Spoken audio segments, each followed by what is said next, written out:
일단부터 차근차근 시작을 하고 일단 우리가 쭉 나갈 거야. 쭉 일단부터 정주행을 하고 나중에 계약을 하면 학교에서 선생님이 2분 정도, 3분 정도 들어오겠지. 그럼 그분들이 이제 나눠서 수업을 할 때 이렇게 될 수 있어. 여기 전체 5단원인데 차례를 보면 5단원인데 요거를 잘라가지고 그러니까 A 선생님 1단원으로 출발하고 B 선생님 3단원 출발하고 혹시 C 선생님이 있다면 5단원을 맡고 이런 식으로.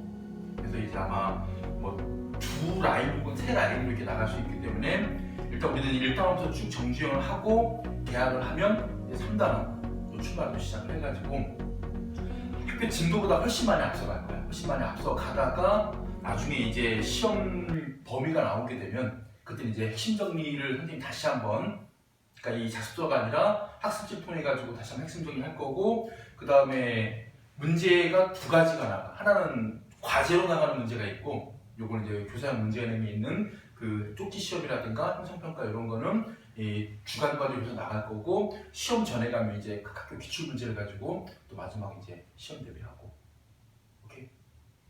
자, 그래가지고 오늘 처음에 일단은 문학의 본질부터 시작할 텐데, 항상 이 생각을 해야 돼. 국어 공부할 때 제일 중요한 게 뭐냐면 우리가 이렇게 단원 이름이 있고 이름과 관련된 이론들이 있는데 요거를 그냥 쓱 하고 간과하고 넘어가면 안 돼. 왜 그러냐면 이러한 단원의 어떤 그 목표, 단원의 어떤 내용, 이론을 바탕으로 해가지고 이 작품을 공부하는 거니까 이 작품들은 뭐냐면 이것을 보여주긴 하는 예일 뿐이야. 그래서 내신에서는 이런 개념들을 정확히 알고 가야 돼. 자, 먼저 일단은 이름이 문학의, 지금 문학 과목이니까 당연히 문학이겠지. 본질이 뭐냐면 근본 본자에다가 바탕질자를 써. 그래서 본질이라고 불러. 근본적인 바탕. 문학이라는 것은 근본적으로 어떤 바탕을 지니고 있느냐 했을 때 보통 이 본질에는 문학의 성격이나 기능 요것을 많이 다루게 돼. 그 중에서 우리가 여기서는 문학의 기능을 다루고 있지. 그랬을 때 문학에는 크게 3가지 기능이 있다. 미적 기능, 인식적 기능, 윤리적 기능. 그래서 미적 기능을 다루고 있는 작품 김명랑의 모란이 필까지는 주의가 인식적 기능을 다룬 작품과 윤리적 기능을 다룬 작품을 볼 것이고. 자, 먼저 미적 기능이라는 걸 보자. 이게 뭐냐면 이게 미자가 아름다운 미자야. 그래서 우리가 구축을 보면 오른쪽 핵심 정리에 문학의 미적 기능에서 문학의 아름다움에는 2가지 측면의 아름다움이 있어. 뭐냐면 형식적인 아름다움과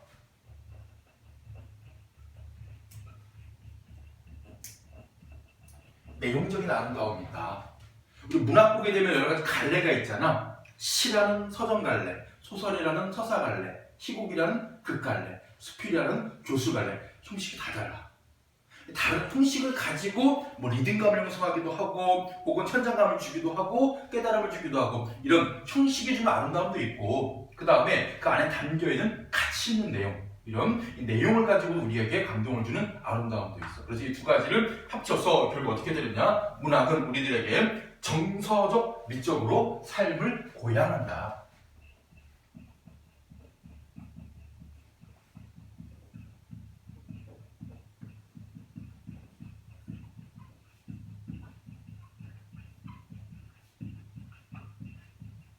고양한다가 뭐야? 고양.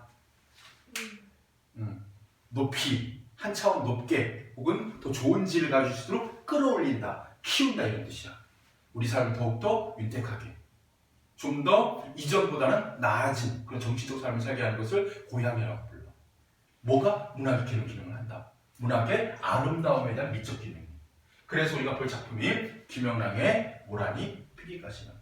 문학 공부할 때 그 3가지 측면을 잘 봐야 돼. 뭐냐? 작가, 그러니까 어떤 삶을 살아왔고 어떤 특징을 지녔는가. 2번째, 작품이 어떤 내용을 담고 있고 어떤 표현법을 쓰고 있고 어떤 의도가 담겨 있는가. 3번째, 이 작품에 반영된 현실이나 혹은 독자들에게 어떤 감동을 주는가 하는 감상의 측면으로 접근에 들어갈 때, 먼저 김명랑이라는 사람에 대해서 좀 얘기해보자. 이 사람은 주로 활동했던 시기가 1930년대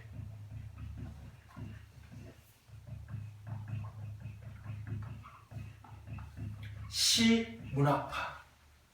우리 이런 거 얘기할 때 문학사의 흐름을 조금 알고 있어야 돼. 선생님들이 시험 문제 낼 때 이 친구가 그냥 이 작품만 들이다 외웠냐가 아니고 이 작품이 좀 등장하게 된 배경, 이전 시대에 어떤 경향이 있었길래 이 사람이 이런 활동을 했을까를 좀 연결고리를 가지고 아는 친구들을 훨씬 더 유리하게 취재한단 말이야.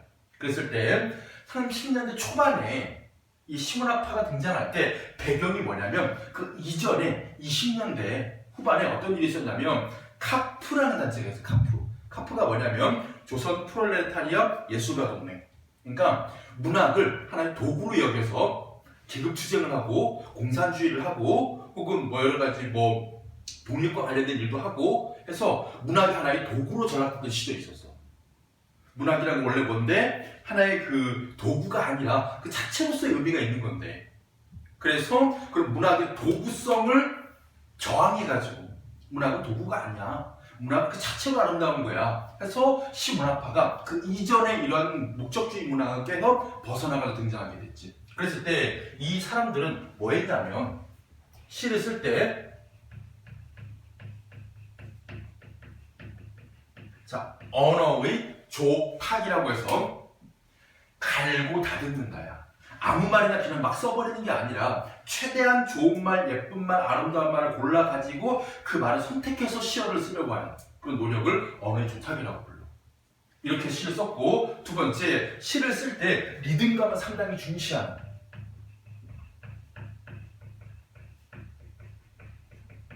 예를 들어가지고 뭐 울림소리, 니은, 리을, 미음, 이음 같은 울림소리의 반복을 통해 가지고 리듬감을 형성하거나 또 뭐 수미상가법을 통해 가지고 리듬감을 형성하거나 리듬감을 상당히 중시해서 원래 시의 모습, 처음에 시라는 것이 등장했을 때 모습으로 돌아가는 노력을 많이 시도했어요. 이런 사람들.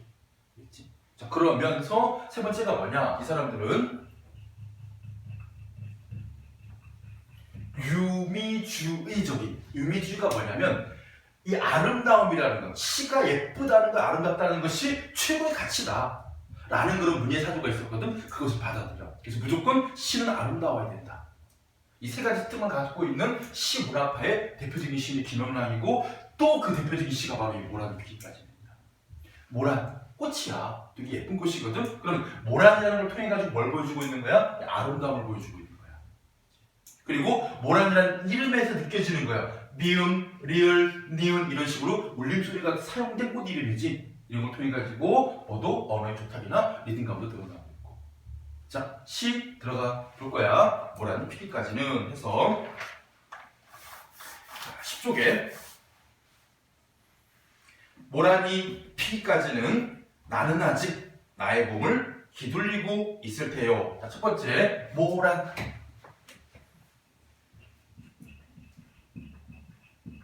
보통 우리가 시어 공부할 때 시의 제목에 걸려있는 시어들 나오면 무조건 이것은 의미가 있고 중요한 시어들이야. 제목이 모란이 피기까지는이고 처음 등장한 시어가 모란이지, 얘가 뭔가 의미가 있을 것이다, 함축적 의미가 있을 것이다. 언제 피는 꽃? 봄에 피는 꽃이야. 근데 오래 피지는 못해. 근데 짧고 강렬하게 되게 예쁘게 피는 꽃이야. 그러면 이때 모란이라는 것은 바로 화자에게 뭐냐? 소망을 상징하는 꽃이 돼. 그래서 첫 번째 의미가 화자의 소망이 되고,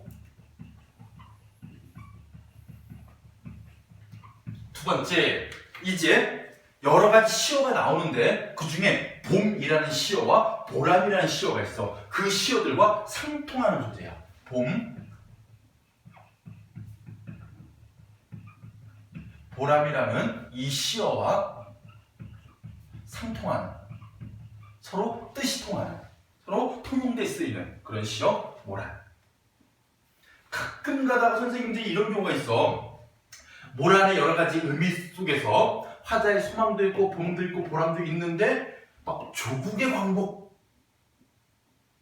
분명 이런 식으로 문제가 나올 수 있단 말이야. 그리고 우리들도 읽다 보면 이게 30년대는 일제강점기야. 일제강점기에서 봄을 노래하거나 뭔가 밝음을 노래하거나 뭔가 꽃을 노래하면 다 광복이라고 싸잡아서 우리가 해석해버리는 경우가 있거든. 그러면 안 돼. 이 작품에서는 우리가 공부한 이 부분에서는 절대 선생님이 광복이라는 용어를 쓰지 않을 거야. 왜 안 쓰느냐? 이 사람들이 왜 시문학파를 내세워가지고 시를 쓰기 시작했어? 그 이전에 시가 뭐였기 때문에, 문학이 도구로 전락했기 때문에. 무슨 얘기냐면 시를 가지고 광복을 노래하면 또 시가 뭐가 되는 거야? 광복을 노래하는 도구로 전락해버리는 거야. 그때 모란이라는 것을 광복으로까지 해석해버리면 과잉 해석이 돼. 알겠지? 여기까지 가면 안 돼. 그래서 모란이 피기까지는 그 언제야? 다음 봄이 올 때까지는 뭐 하겠다? 나는 아직 이런 말이 되게 중요해. 아직. 자, 이 시에서 김영랑 시인은 여러 가지 부사어들을 사용하고 있는데 참고로 아직이라는 부사어 뭘 꾸며주고 있어? 기다리고 있겠다를 꾸며주는 아직이거든. 바로 자신의 기다림이 숙련을 암시하고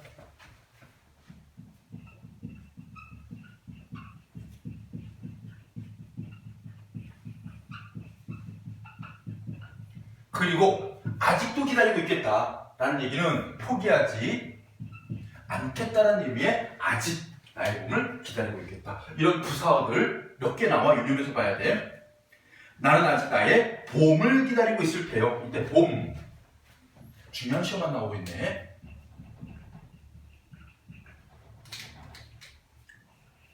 마찬가지 화자의 소망을 상징하며 아까 모란이 봄, 보람과 상통한다 그랬지? 그럼 모란과 상통하는 시야. 봄.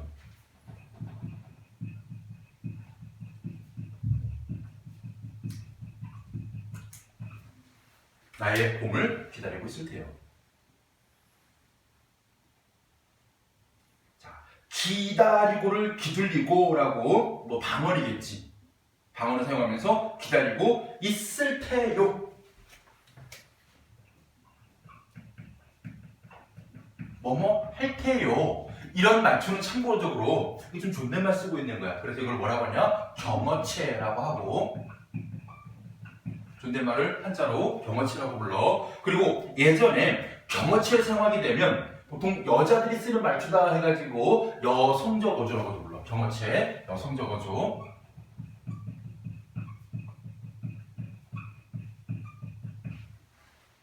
그리고 이것이 우리 부드러운 어감을 주고 섬세한 정서 표현을 하는.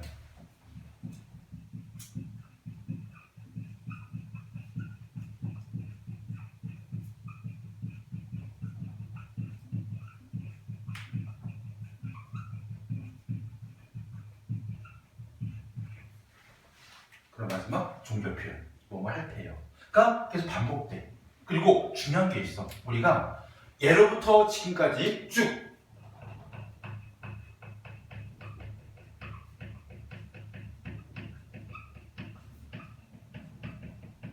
남성 작가에게 있어서 여성성, 그러니까 여성성이라는 것을 우리가 뭐로 확인할 수 있냐면 화자가 여성이거나 또는 어조, 말투가 여성적인 어조를 쓰거나 하게 되면 대부분 뭐냐면 여성이란 존재는 한을 드러내기에 적합하고 그리움을 드러내기에 적합하고 섬세함을 드러내기에 적합하고 아름다움에 적합한 존재야.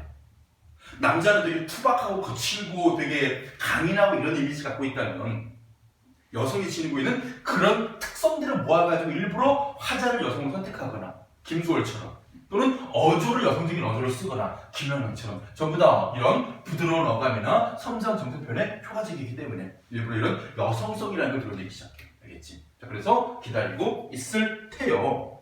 그 다음에 세 번째 분 가보자. 모란이 자 내가 기다리는 이 꽃이 뚝뚝 이런 것들.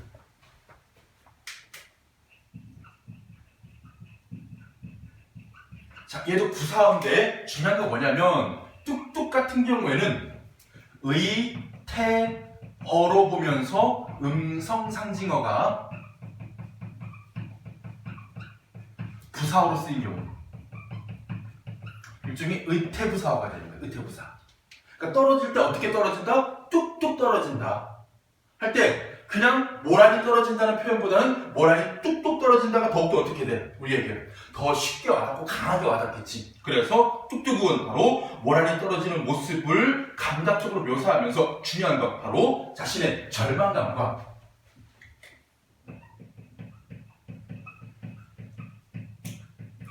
시적인 이미지를 강조하기 위해서 일부러 이런 뚝뚝이라는 부사를 사용했다.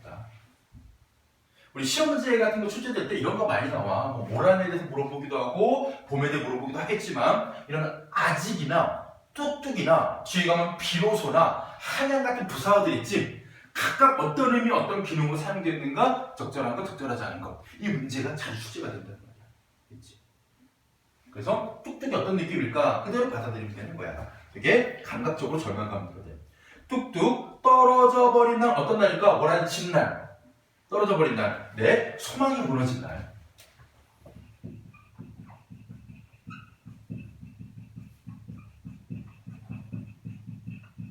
몰아친 건 낙화고,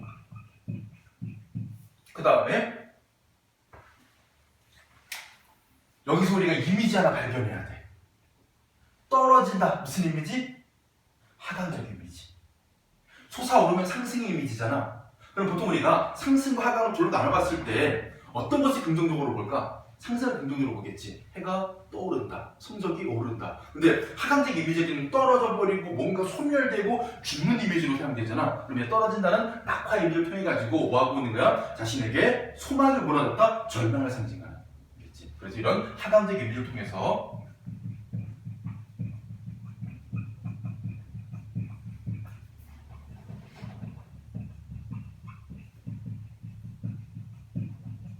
소망이 무너져버림을 나타내고 있는 뚝뚝 떨어져버린 날. 나는 비로소, 이때 비로소.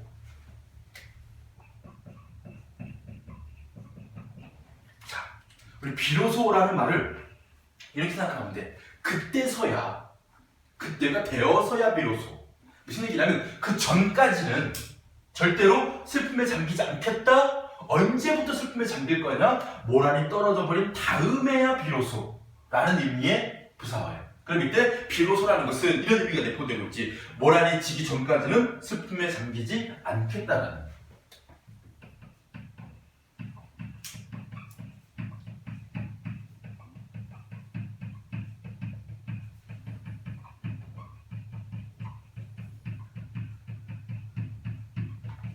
그런 자신의 의지를 비로소 그제서야 슬퍼할 거야. 그제서야 올 거야.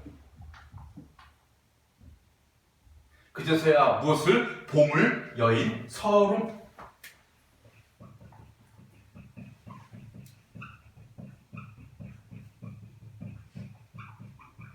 우리 여의다 하게 되면 뭐 이별하다, 헤어지다, 잃어버리다 이런 뜻을 들고 있는 즉 봄이라는 소망을 잃어버린 슬픔에 잠기겠다. 그러니까 이렇게 서름이 뭘 거야? 바로 여기는 소망이 무너진 슬픔이 되겠지. 왜냐면 봄을 여인 게 꽃이 떨어진 거거든.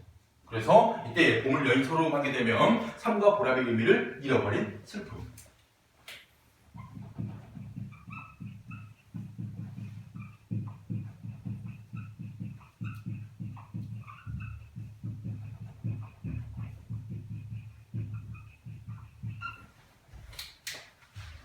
서름에 잠길테요.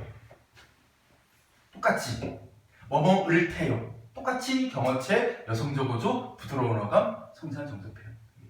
그러니까 남자들은 물론 모든 남자가 그런 건 아니지만 남성적이라는 이미지는 뭐예요? 꽃이 떨어지면 떨어지는구나. 심지어 쳐다도 안 보겠지. 무감각하거나 무디거나 아니면 더럽다 마당 쓸어라 이렇게 되겠지만 여성적 이미지라는 것은 뭐예요? 그런 꽃이 하나 떨어지고 꽃잎이 나부끼고 이런 것에 대해 가지고 되게 감각적이고 되게 섬세하게 접근한단 말이야. 그래서 마찬가지 여성적 어조가 계속 사용되고 있어.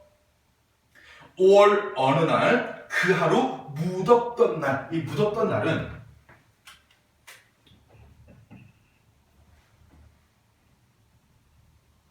물론 봄에도 덥지만 여름이 더 덥지. 그래서 무덥던 날은 어떤 이미지로 사용되느냐? 바로 여름. 그럼 여름이라는 것은 뭐야? 봄 다음에 오는 계절이잖아. 그럼 봄이 끝났다. 그래서 여름이 온 거야. 바로 봄의 상실을 말해주는 무덥던 날 여름.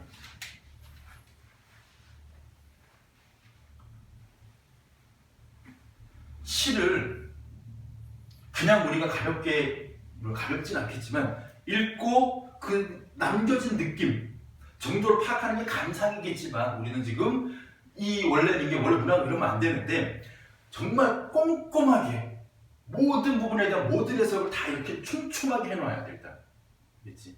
그래야만 우리가 선생님들이 어떤 방향으로 어떻게 문제를 출제하더라도 나는 이 작품에 대해서는 완벽한 분석이 되어 있기 때문에 자신감 있게 어떤 식으로 물어봐도 당연히 이게 부정적인 내용이고 부정적인 내용이고 부정적인 내용이고 얘네들만 긍정적이구나라고 구분할 수 있고 이런 부사어가 사용된 의도를 파악할 수 있고 이런 종결어미가 사용된 의도를 파악하고 있다면 그때는 문제가 두려워지지 않는 상태까지 만들어 놔야 돼. 내신은 작품이라는 게 정해져 있기 때문에 이거를 얼만큼 자기가 깊이 있게 많이 알고 있는가의 차이로 싸우는 거거든. 수능 같은 경우는 다르잖아. 뭐가 나올지 모르니까 내가 어떤 글이 나오건 읽어낼 수 있어라는 능력 키우는 방향이라면 내신은 그것을 얼마나 많이 받고 꼼꼼히 받나요. 근데 중요한 건 뭐냐면 이런 내신을 꼼꼼히 본 경험이 곧 아까 말했던 수능에서 어떤 시를 분석하는 하나의 능력으로 얘가 에너지가 돼. 그래서 이렇게 꼼꼼하게 작품 분석하면서 와 저렇게 되게 정말 미세하게 접근하는구나. 나도 시를 앞으로 공부할 때 저렇게 꼼꼼하게 작품의 여러 가지 요소, 시어를 다 분석해가면서 읽는 습관을 가지면 어떤 시가 나오더라도 그 시에서 여러 가지들이 내가 엑셀에 때 보이겠구나. 그런 생각으로 공부를 해나가야 돼. 시 하나 공부하더라도. 그리고 웬만하면 이렇게 좋은 작품으로 하는 게 좋겠지. 그래서 교과서를 잘해야 돼. 영어도 마찬가지, 수학도 마찬가지고. 자, 가보자. 여름날 떨어져 누운 꽃잎마저 시들어버리고는 여름의 이미지 생각하면 돼. 천지에 온 세상에 모라는 자취도 없어지고.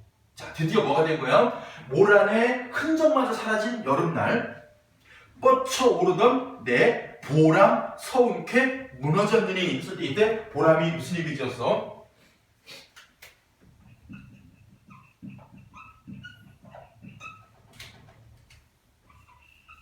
자, 현재 파란색 네모쳤지? 여기는 모란과 봄과 보람은 전부 다 뭐야? 서로 상통하는 이미지야. 있지? 그래가지고 마찬가지 화자의 소망을 상징하고 조금 더 구체적으로 이야기하면 보통 우리가 보람은 뭐 할 때 보람을 느껴? 좋은 일 할 때. 좋은 일 할 때. 좋은 일 할 때 그 결과가 좋았을 때. 혹은 잘 기다려서 원하는 것을 얻거나 만났을 때 우리가 보람을 느끼잖아. 그럼 이때 보람은 뭘까? 모란이 필 때까지 잘 기다려서 모란을 만나면 그때 오는 기쁨을 보람이라고 부르겠지. 그래서 이때 보람은 바로 뭐야? 모란이 피었을 때의 기쁨을 의미하는 보람으로 보면 돼.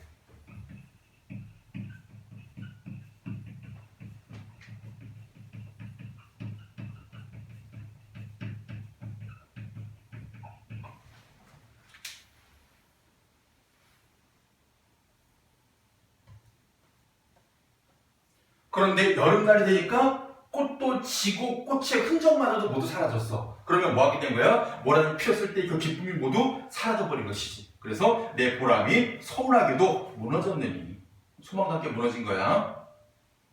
모란이 지고 말면 급분 내 한 해는 다 가고 말아.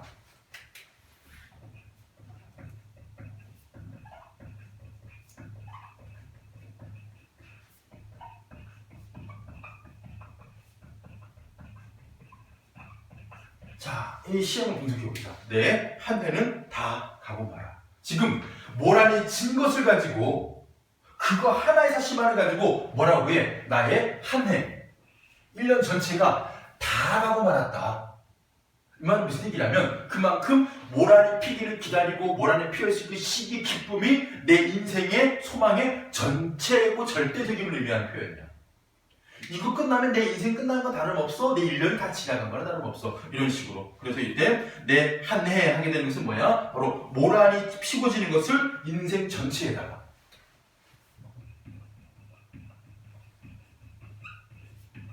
그래서 모란이 치는 것은 뭐와 같은 것이다. 인생 전체를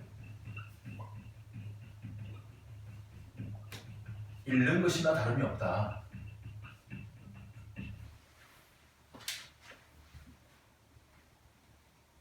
그래서 이때 다 가고 말았다라는 것은 마찬가지 부사어지 가는데 어떻게 가서 다 갔어를 통해 가지고 바로 그 모란이 나의 인생에서 절대적임을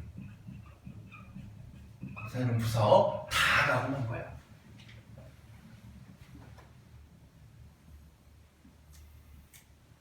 그래서 뭐합니다? 360날.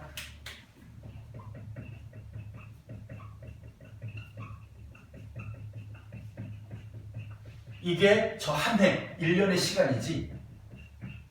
그럼 이때 왜 내가 오래도록 이렇게 얘기하지 않고 360날 딱 정확히 숫자를 얘기했을까? 바로 자신의 기다림의 시간을 강조하기 위해서 뭐 한 거야? 서글픈 정감의 깊이를 드러낸 것이지.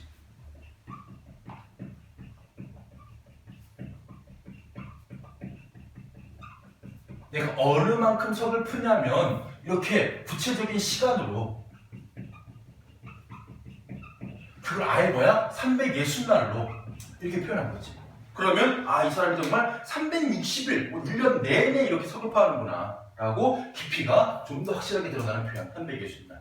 그래서 자신의 서글픈 정감의 깊이를 뭐하고 있는 거야? 강조하고 기다림을 강조하는 표현. 360날 한약. 자, 부사어 한약. 자, 지금 이 시에서 보이는 부사 몇 개 보여? 하나, 둘, 셋, 넷, 다섯. 시험 문제 되게 딱 좋아. 선생님한테 내겠어. 이거 하나 낼 것 같아. 왜? 이것들이 있고 없고의 차이가 크거든. 이것들이 있음으로 인해 가지고 화자의 태도라든가 이런 정서가 더 강하게 드러나거든. 그치? 그리고 중요한 기능하는 시어란 말이야. 그래서 이런 시어를 김연왕 씨 어떻게 쓸까? 고르고 골랐겠지. 야, 한양이라는 표현을 쓰자. 여기다가 뚝뚝이라는 표현을 쓰자. 그러면 내 이 정서가 더욱더 풍부하게 드러날 거야. 이런 거 뭐라고 한다 그래? 언어의 조타이라고 한다 그러지. 한양 하면 뭐야? 밑에 뜻 늘, 항상. 그래서 자신의 슬픔을 강조하는.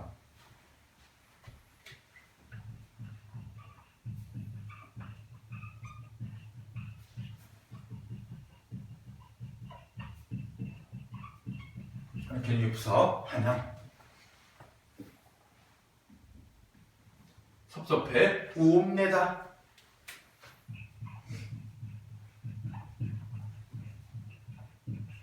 이것도 경어체야. 무슨 을태어는 아니지만 이것도 경어체.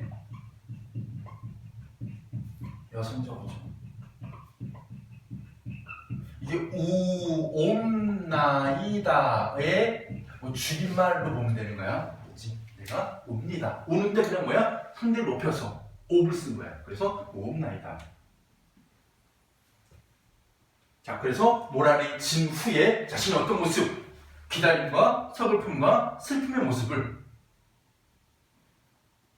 이런 뭐 구체적인 시간을 통해서 드러내기도 하고 부사를 통해 드러내기도 하고 내 인생 전체와 다름이 없는 거다라고 얘기한 다음에 그 다음 마지막 보자. 모란이 피기까지는 나는 아직 기다리고 있을 테요. 여기까지 똑같이. 그럼 지금 이 시는 1, 2행과 11, 12행이 특징이야. 1행부터 2행까지와 11행부터 12행까지 내용이 어떻게 돼? 거의 비슷한 내용이 반복되고 있지. 물론 하나가 추가되긴 했지만 우리가 이런 걸 뭐라고 해? 시의 첫 부분과 끝 부분이 똑같이 반복이 되면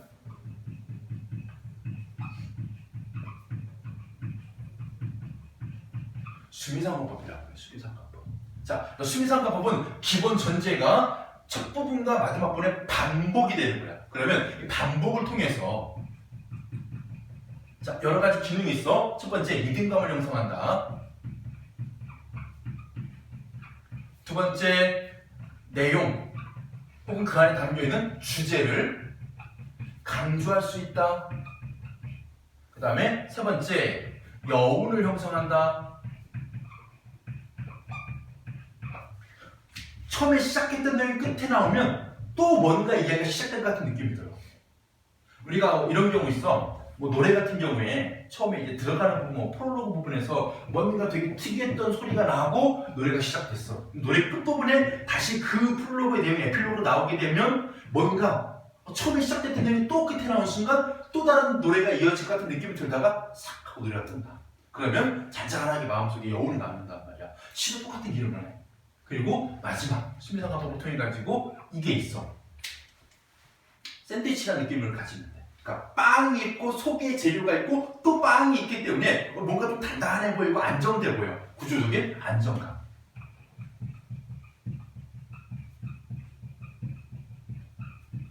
이런 것을 주는 게 수미상관법이야. 그래서 이 시에도 마찬가지 수미상관법이 쓰였는데 마지막에 뭔가 하나 딱 임팩트를 주는 게 추가됐지. 찬란한 슬픔의 보물.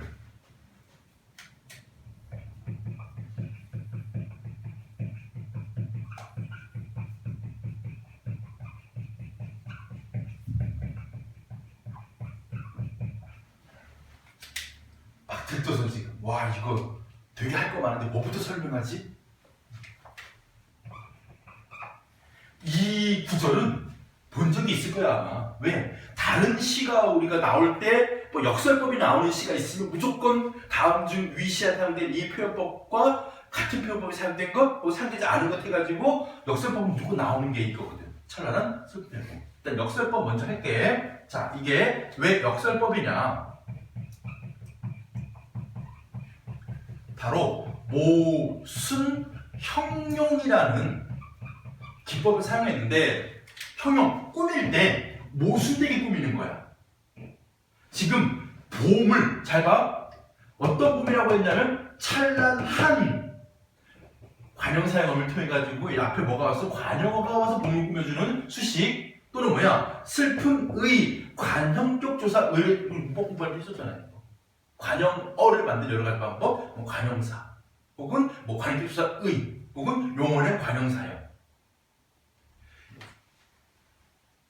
처음에 고등학교 와서 본 3월 정규나 모의고사에 문법에 이 문제 있어. 관형사와 관형어는 놀랬어. 뭐 일려주고 어떻게 기억하냐고. 찾아봐봐. 그치?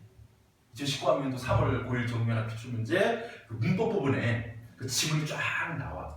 그리고 선생님 이건 관형어예요? 관형사예요? 라고 물어보니까 선생님이 큰 관형어 안에 관형사가 관형어 기능할 때도 있고 그 다음에 뭐 체언에다가 의가 붙어서 관형어가 될 수도 있고 체언 단독으로 관형어가 될 수도 있고 용언의 관형사형이 관형어가 될 수도 있고 어쨌든 꾸며주는 말들이잖아. 체언을 꾸며주지. 근데 꾸며줄 때 어떻게 꾸며주겠어? 하나는 긍정적인 찬란함으로 꾸며주고 있고 하나는 부정적인 슬픔으로 꾸며주고 있잖아. 그래서 모순 형용인 거야. 그래서 역설법이 돼. 그리고 그 안에 당연히 의미는 더욱 중요하겠지. 뭘까? 봄의 이중성을 얘기하고 있는 거야.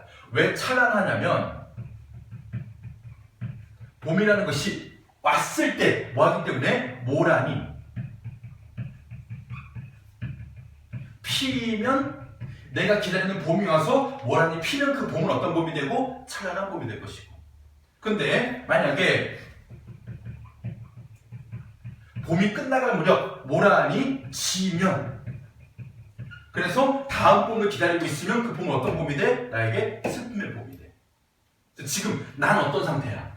슬픔의 봄의 상태야. 그렇지만 뭐 할 거야? 찬란한 봄을 기다리고 있을 거야. 왜 그걸 기다릴 수 있느냐? 봄이라는 것이 또 돌아온다는 것은 자연의 섭리이기 때문에. 그래서 일단은 역설법을 통해가지고 지금 모란이 져서 슬픈 봄이지만 다시 모란이 필 것을 믿고 있기 때문에 찬란한 봄을 기다린다. 그리고 또 하나가 더 있어. 뭘까? 우리가 보통 봄 하게 되면 계절이지만 우리가 시간의 의미를 지니고 있고 시간은 추상적이야. 근데 이런 추상적인 봄을 뭐라고 표현하고 있어? 찬란하다라고 시각화시켜 놓은 거야. 그래서 이거를 우리가 뭐로 볼 수 있다? 관념의 시각화로 볼 수 있어.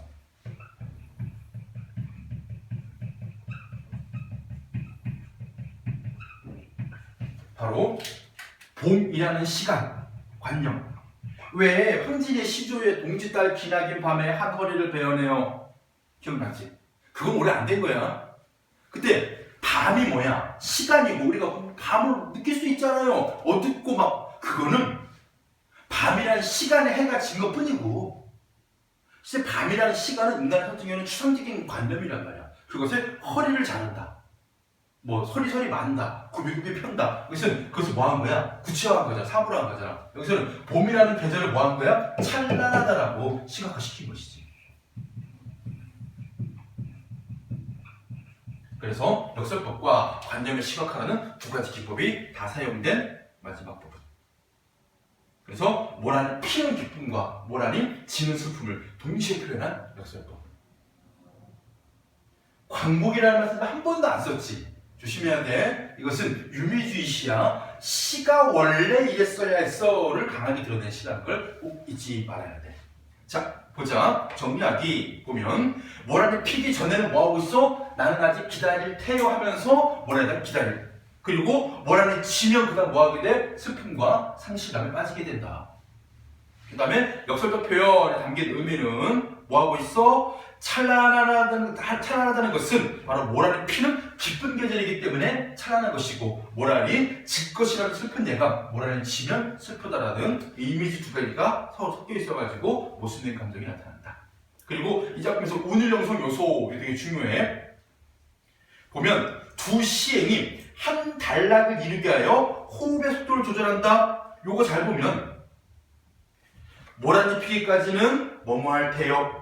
모란이 툭툭 떨어져 버린 날 잠길 테요. 그 하루 무덥던 날 시들어 버리고는 자취도 없어지고 무너졌느니, 이런 식으로 두 줄이 하나의 완결된 문장 구조로 이루어질 수 있게끔 이렇게 딱딱딱 일정하게 나가고 있어. 일정하다는 것 자체가 패턴이고, 패턴이 리듬이야. 그럼 그것이 바로 뭐야? 음악적인 요소가 되는 것이지. 그래서 두 시행이 한 단락을 이루는 호흡의 속도 조절도 마찬가지 운율 형성 요소이고, 두 번째가 아까 선생님이 얘기했던 거 울림소리. 이거 사용해가지고 어떤 느낌? 물이 흐르는 듯한 부드러운 느낌을 준다. 세 번째, 뭐라는 시어도 반복되고 있고, 아까 여기에는 뭐뭐를 태요도 반복이 되고 있다는 거. 그리고 수미상가법. 요까지 전부 다 뭐가 돼? 운율 형성하는 요소가 된다. 그래서 이런 운율 형성 요소, 운율이라는 것 자체가 뭐야? 운율. 시의 형식적인 요소란 말이야. 그치? 운율이 시의 구조야 형식이고, 내용은 아니잖아. 그러면 이 형식이 뭐하고 있어 지금? 아름다움을 드러내고 있지. 그리고 이 시에 사용된 뭐들이 있어? 여러 가지 시어들이 어떤 시어가 사용되고 있어? 이런 모란이나 봄이나 보람이나 리을 뭐 이런 그런 울림소리도 있겠지만, 그것이 담고 있는 소망의 이미지, 그리고 소망을 기다리고 있는 이 사람의 태도를 다양한 시어를 통해 가지고 우리에게 그런 내용을 통해서 뭐라고 있다? 아름다움을 주고 있다. 두 가지 합치면 얘네들은 뭐 해준다? 우리의 삶을 미적으로 정서적으로 모양시켜준다 이거잖아. 형식적 아름다움, 내용적 아름다움. 이게 바로 뭐야? 이 시의 미적 기능을 잘 보여주는 얘기가 될 것이지.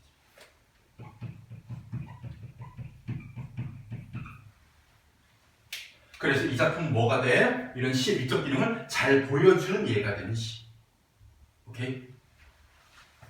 자, 이렇게 해가지고 우리가 정리하기 끝냈고, 왼쪽에 완자쌤 한마디는 각기 읽어봐야 돼. 이 작품은 1940년대 시문학파 경향이다. 유미주의 태도가 잘 드러난다.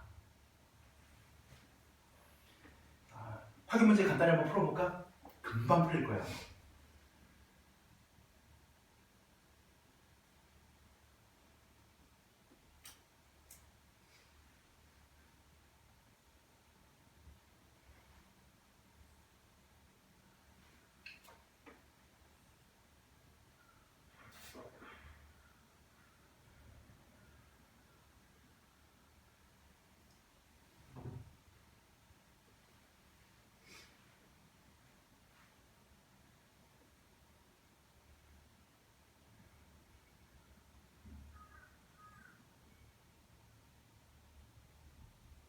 일본 문제에서 생소한 게 두 가지가 있지. 생소하다기보다는 이거는 언급 안 됐는데 맞나 싶은 거. 2번하고 4번이거든. 과장법이 여기 쓰였어, 여기.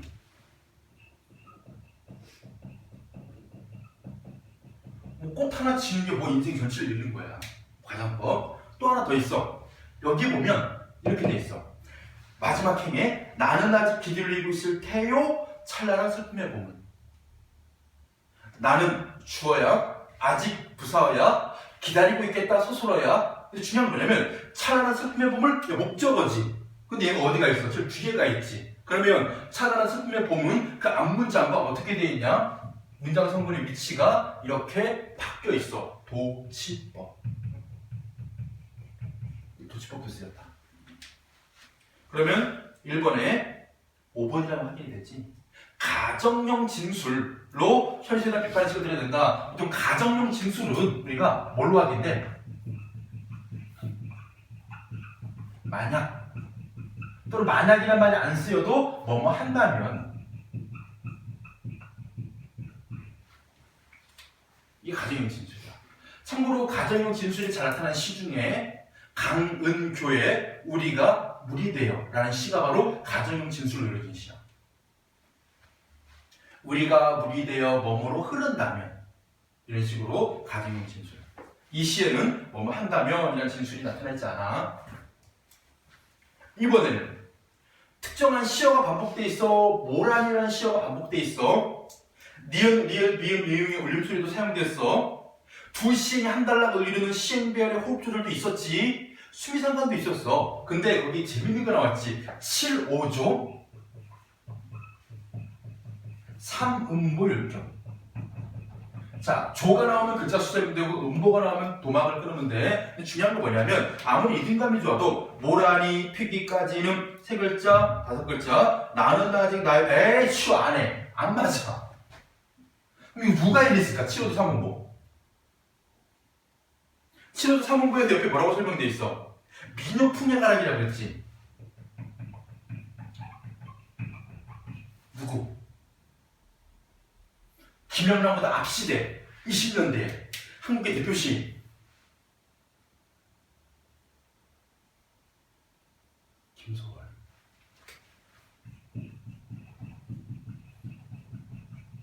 볼까? 김소월 씨가 왜 7호도 3음보인지? 진달래 꽃 들어봤지? 나보기가 역겨워 가실 때에는. 끝났지? 잘 봐. 하나, 둘, 셋, 넷, 다섯, 여섯, 일곱, 칠. 하나, 둘, 셋, 넷, 다섯, 5조. 하나, 둘, 셋, 세도봐. 말없이 고이 보내 들이우리다. 7호도 3음보 김소래 특집이야. 김영란의 특집은 아니야. 있지? 이제 확실히 기억할 수 있을 거야 아마. 있지? 다음에 3번. 이 어설법 찾으라는 거지? 찬란한 슬픔의 봄. 4번. 자, 뭐야? 얘는 기다림의 대상, 소망의 대상, 봄을 상징해 심리적인 존재, 그러니까 아름다움이 깊이 들어가는 존재야. 보람, 삶의 가치 등을 이루는데 이게 종교적이야? 아니지. 모란을 믿는 종교가 있나? 그건 아닌 거야. 그리고 어떤 특정 종교의 상징적인 꽃도 아니야. 연꽃이 나오면 불교적이다 할 수는 있겠지. 근데 모란은 어떤 종교와도 연관성이 없는 꽃이기 때문에 4번이라고 하면 안 되겠지. 이렇게 해가지고 마치고 어디로 가냐면 학습활동 중에 13쪽에 감상다지기 보여? 피천득의 은전한 입? 가볍게 한번 같이 읽어보자. 참고로 피천득의 은전한 입은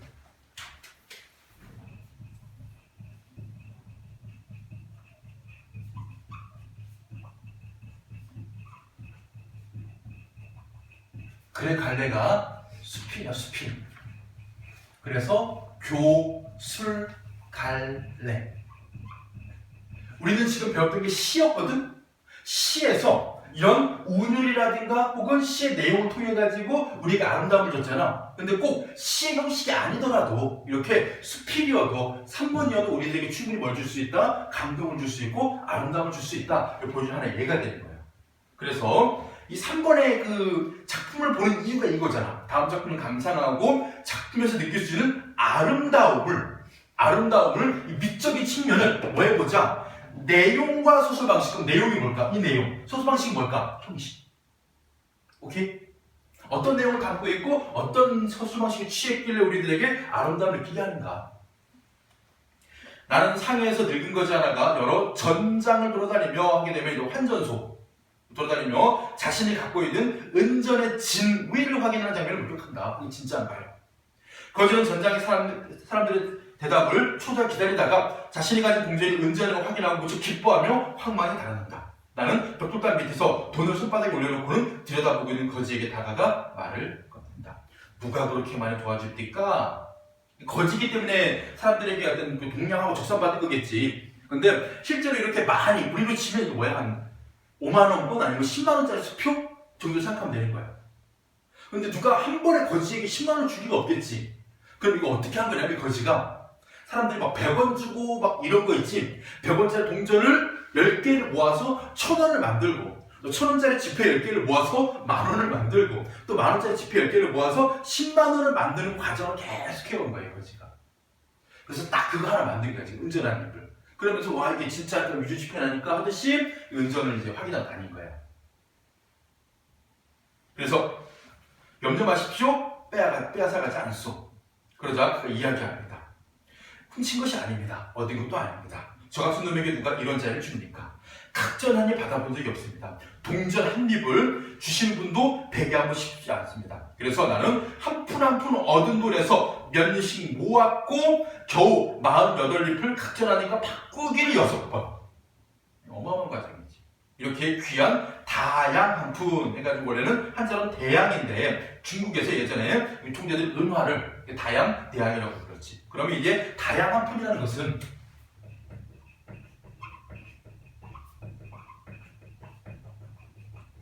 이 거짓이 어떤 의미인 거야? 바로 삶의 목적이자 인간의 무력을 상징하기도 하고 인간의 진력을 상징하기도 하고 그랬을 때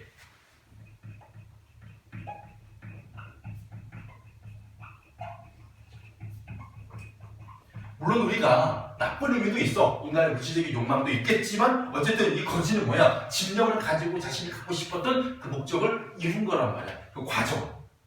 그러면서 그에 밤에 눈물이 흐른 것이었지. 근데 왜 그렇게 그 돈을 내서 만들었어? 못하려고 그냥 이 돈 한 개가 갖고 싶었습니다. 결국 이건 뭐야? 거지에 아주 소박하고 순수한 소망일 뿐인 거야.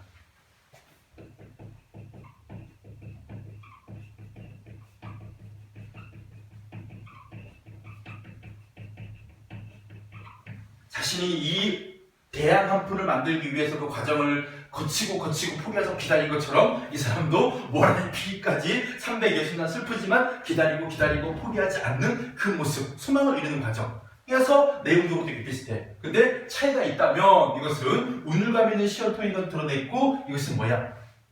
두 사람의 대화, 형식. 그리고 마지막에 거지의 말로 끝내면서 여운을 남긴 거야. 그래서 넘겨보면 숫자 쪽에